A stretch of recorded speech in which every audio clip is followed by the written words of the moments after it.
स्वागत है आप सभी का इस दिव्य श्रृंखला के अयोध्या कांड के एकादश अध्याय में। जब से श्री राम, माता सीता और लक्ष्मण वनगमन के लिए अयोध्या से प्रस्थान कर चुके थे, तब से महाराज दशरथ के जीवन में मानो प्राण ही नहीं बचे थे। राजमहल, जो कभी दीपमालाओं से आलोकित रहता था, अब शोक की छाया से ढंक गया था। न संगीत था, न उल्लास, केवल मौन था। और उस मौन के बीच सुनाई देता था एक पिता का टूटता हुआ हृदय।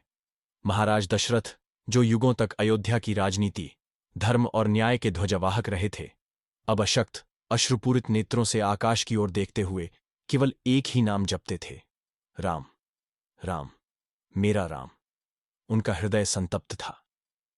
वे अपनी ही प्रतिज्ञा और कैकेयी को दिए गए वरदानों के कारण उस पुत्र को खो चुके थे, जिसे वे अपने प्राणों से अधिक प्रेम करते थे। दिन रात उनका मन उन स्मृतियों में भटकता रहता, जब राम बाल्यावस्था में उनके गोद में खेला करते थे, जब उन्होंने धनुष बाण चलाना सीखा, जब उन्होंने राक्षसों का संहार कर विश्वामित्र को सुख पहुंचाया, और जब उन्होंने जनकपुरी में जाकर माता सीता को वर प्राप्त किया। हर स्मृति अब शूल बनकर उनके हृदय में चुभ रही थी। कैकेयी, जो कभी सबसे प्रिय रानी थीं, अब स्वयं मौन थीं। उनके अंतर में अपराध बोध और पश्चाताप की अग्नि धधक रही थी, किंतु अब बहुत देर हो चुकी थी। महाराज दशरथ ने उनका मुख देखना तक बंद कर दिया था। उनके अश्रु थमते नहीं थे और निद्रा उनसे कोसों दूर जा चुकी थी।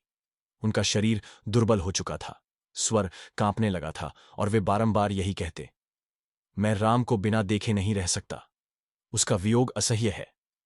अंततः एक रात्रि, जब आकाश में बादल घिरे हुए थे और अयोध्या नगरी पूर्णतः निस्तब्ध थी, दशरथ के कक्ष से एक करुण पुकार गूंजी, राम।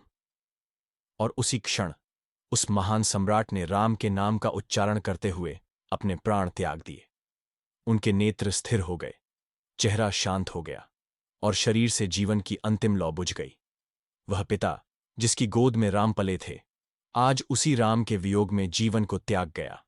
अगली प्रातः जब यह समाचार समस्त अयोध्या में फैला, तो संपूर्ण नगर शोकविह्वल हो उठा। चारों दिशाओं में रोदन और विलाप होने लगा। प्रजाजन, मंत्री, गुरुवर वशिष्ठ, रानियां, सभी दशरथ के वियोग में संतप्त हो उठे। वह केवल एक राजा नहीं थे, वह अयोध्या के हृदय थे। उनके जाने के साथ ही मानो युग समाप्त हो गया। इस प्रकार रघुकुल का सूर्य पुत्र वियोग की तपन में अस्त हो गया। एक पिता, जो प्रतिज्ञा का पालन करते हुए भी अपने पुत्र का मोह नहीं छोड़ पाया, हमें यह शिक्षा दे गया कि धर्म कितना ही कठिन क्यों न हो, उसका पालन कभी कभी जीवन की सबसे बड़ी कीमत मांगता है।